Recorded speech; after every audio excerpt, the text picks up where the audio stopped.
Es un gusto estar con ustedes. Para algunos esto va a ser repetido porque vamos a estar dando el Salmo 51.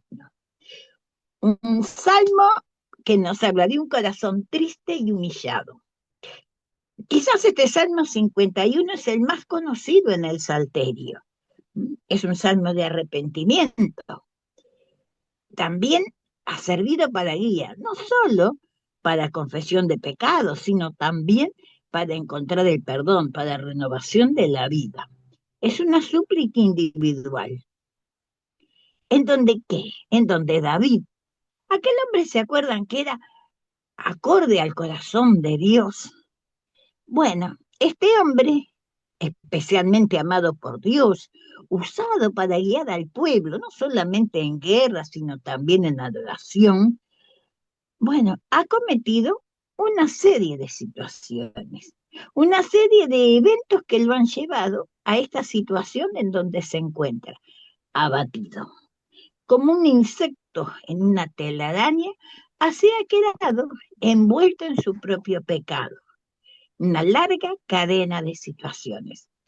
Si ustedes se recuerdan, la historia está en Segunda de Samuel, capítulo 11, 1 al 12, 14. Y ahí vemos esa serie de eventos. Bueno, los pueblos que lo rodeaban, la conducta de David, ¿se acuerdan que había visto a Betsabé, había mandado matar a Urías? Bueno, esa conducta no era nada original, no era nada pecaminosa para los pueblos que rodeaban a Israel, porque ellos vivían de una manera y el pueblo vivía de otra. Sin embargo, en el pueblo de Israel, tanto el rey como el pueblo debían vivir bajo las mismas normas, aquellas normas que Dios les había dado. Así que tenemos a David con un corazón quebrantado porque reconoce su pecado, vio su culpa y no trata de justificarse, no trata de echarle la culpa a otro, como muchas veces hacemos nosotros, ¿no? Sin embargo, él extiende sus manos a Dios, ten piedad de mí, oh Dios, y así es como debe actuar cada uno de nosotros cuando comete una falta, una transgresión, que sabemos que las cometemos. Clamemos a Dios extendiendo nuestras manos, confesando nuestras culpas.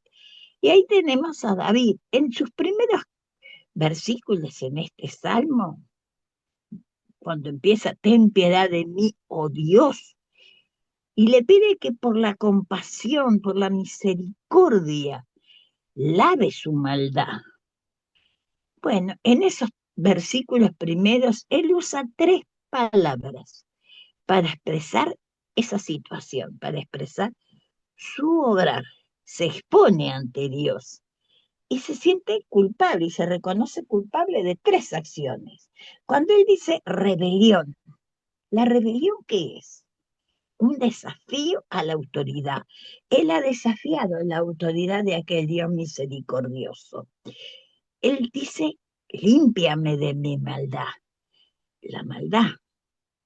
Muchas veces decimos, alguien hizo algo malo, alguien cometió una maldad. ¿Y la maldad qué es? Es una vida torcida, una vida que se ha separado, en el caso de David, separado de aquella comunión que él tenía con Dios.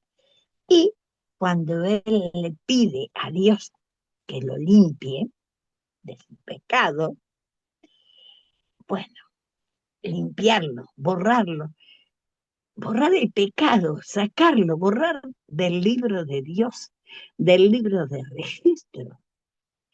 Como hacemos en los libros de contabilidad, debe haber. Así pide David que Dios borre en el libro de las cuentas que lleva de él. La culpa de David, ¿qué necesitaba?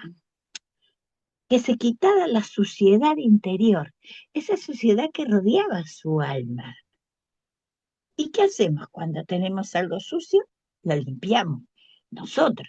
Pero cuando la suciedad es interior, ¿la podemos limpiar nosotros? No, solamente Dios en su misericordia puede hacerlo. En esa misericordia que es el Gesed, la misericordia, el amor tierno y fiel de Dios para sus hijos, para su creación.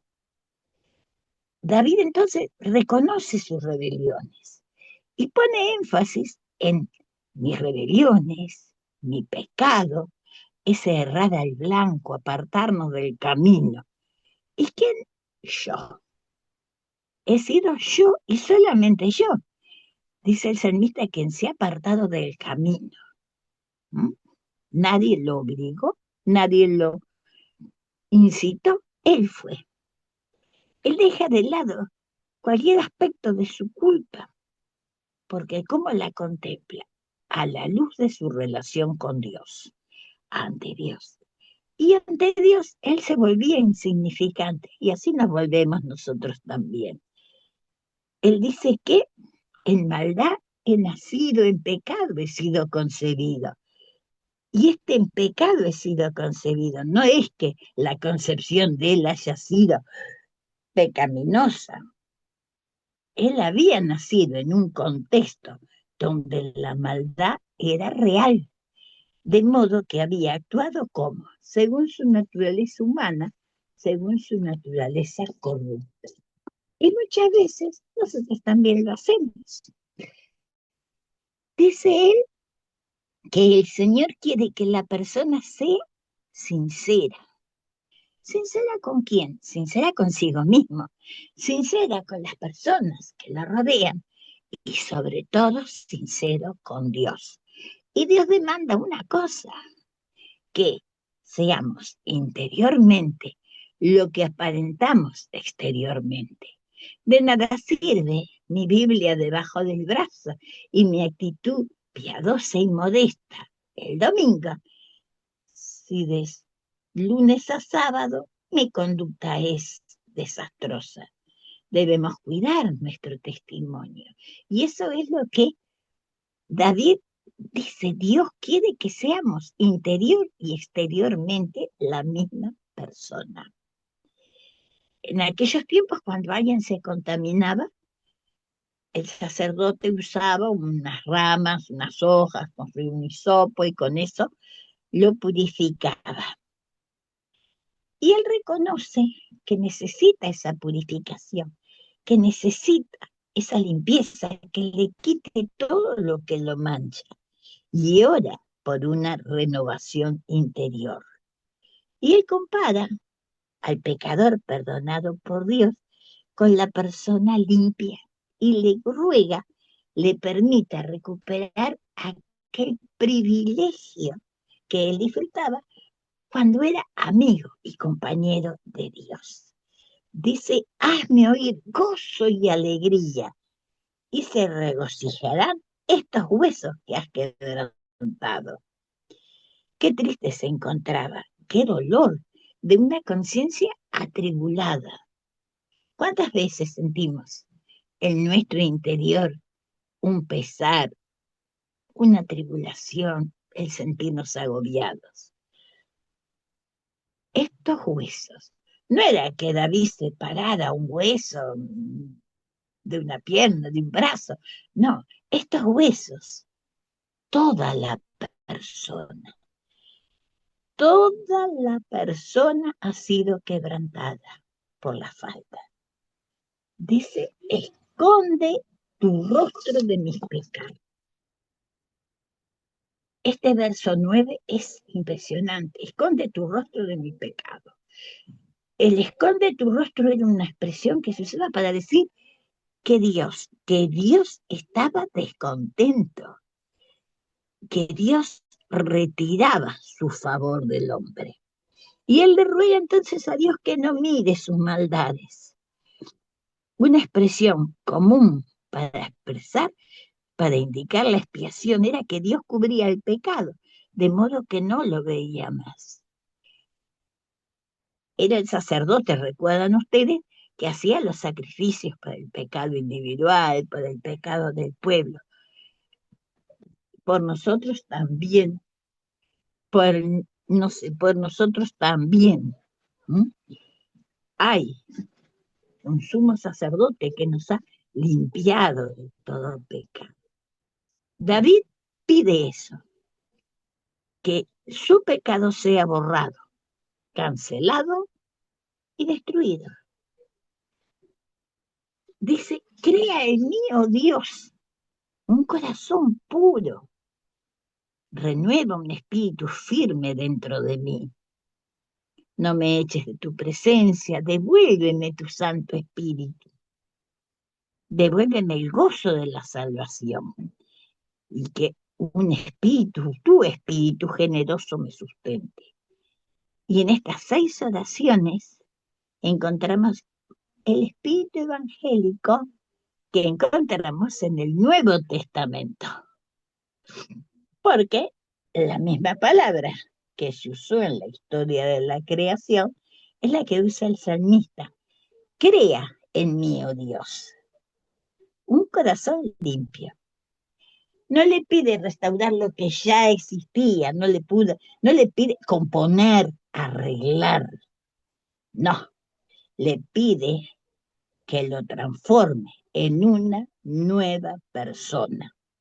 Le pide a Dios lo que nunca iba a poder lograr por sus propias fuerzas. Y esto es la versión que da el Antiguo Testamento de la enseñanza del Nuevo Testamento. Nueva criatura somos. Una persona debe y puede nacer de nuevo. ¿Qué fue lo que le dijo el Señor Jesús a Nicodemo? Dios no lo excluye de su favor, que no lo deje de lado. Eso es lo que le pide nuevamente David, que el Señor esté con él. Antes, él había conocido la felicidad, recuerdan que era conforme al corazón de Dios. Era amigo de Dios, pero por su pecado había perdido todo, la paz, el gozo. Entonces ahora, en este salmo, él ora para que Dios le dé una actitud que responda de forma libre a lo que es correcto. Él quiere hacer lo justo, lo bueno, lo derecho. ¿Mm? Y deseaba ser vehemente. ¿Vehemente en qué? En el servicio. ¿Y nosotros? Él quería estar pronto para obedecer. ¿Cómo está nuestra obediencia? Yo siempre le digo a las hermanas que todo está bien, pero ¿qué es lo que más me cuesta? Es ser obediente. Y acá Dios, el salmista dice que Dios lo ayude para ser pronto en la obediencia y ser espontáneo en su respuesta a Dios. No discursos elaborados, no mensajes pensados y calibrados, sino sea desde el corazón. Y es lo que él le pide a Dios, poder restaurar esa amistad sencilla que tenía con Dios. Los versos en adelante, del 13 al 19, nos dice: enseñaré a los transgresores tus caminos, y los pecadores se convertirán a ti. Él siente que el descanso, que la felicidad futura lo va a impulsar. ¿A qué? Con una conciencia libre de culpa, sintiéndose perdonado, restaurada su amistad con Dios. Él no puede guardar silencio. Entonces hace votos. ¿Para qué? Para poder contar a otros lo que Dios ha hecho por él. Para contar a otros su experiencia. Enseñaré.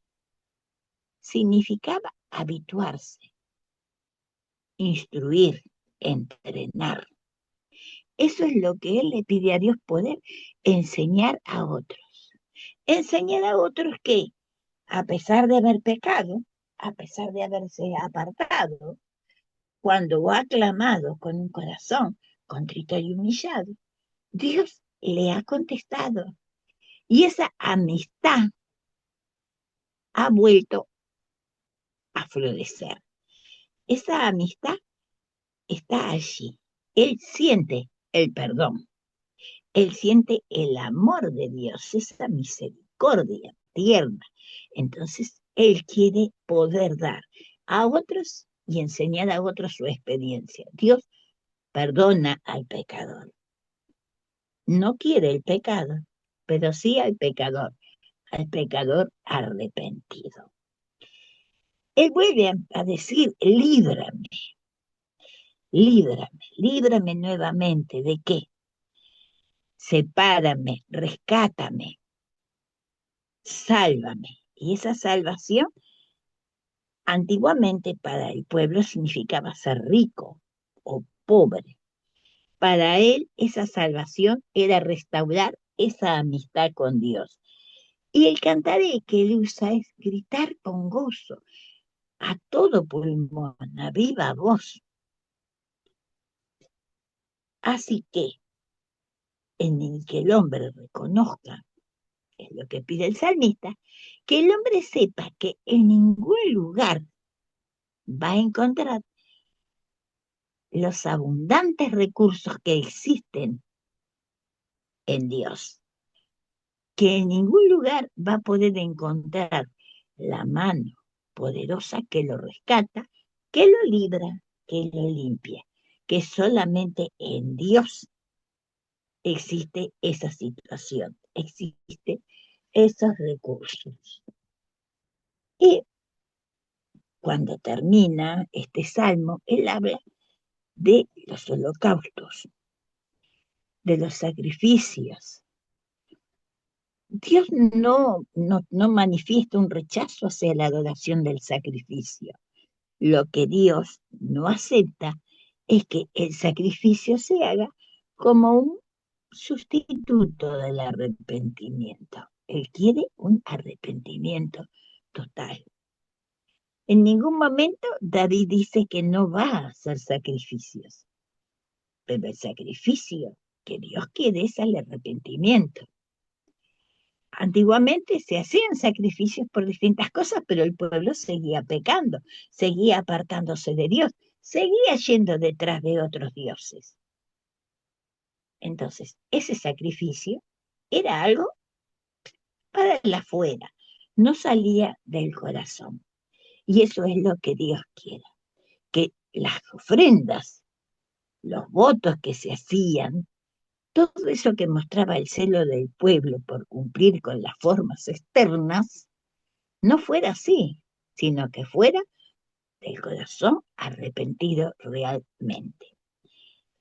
Los últimos versos de este salmo son el remate de todo el salmo. Para el salmista, las formas religiosas, las instituciones, las ceremonias eran necesarias, pero si salían del corazón arrepentido. Y me parece, hermanos, que la hice muy corta la lección.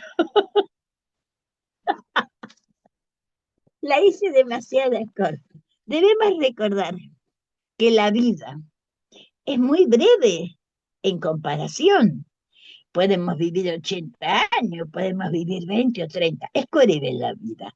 Pero es necesario entonces que podamos elegir sabiamente qué cosas son importantes. Es importante una carrera, es importante una profesión, es importante un trabajo. Sí, son importantes, pero nuestra lista de prioridades debe comenzar con el compañerismo íntimo con Dios. Compañerismo íntimo con Dios. ¿Cómo lo tenemos? Hablando con Dios. ¿Cuándo hablamos con Dios?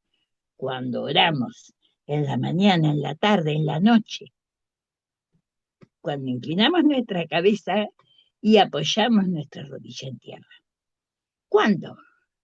Cuando leemos de su palabra, cuando Él nos habla. cuando dejamos que su espíritu hable dentro de nosotros.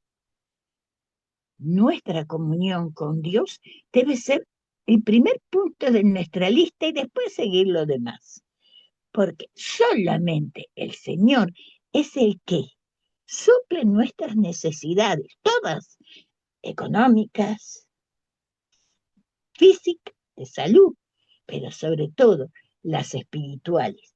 Y cuando nuestras necesidades espirituales están satisfechas, es cuando estamos en comunión con Él.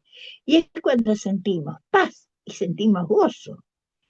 A pesar de que todo vaya mal, si nuestra comunión con Dios, nuestra relación es íntima con Dios, entonces las demás cosas no importan.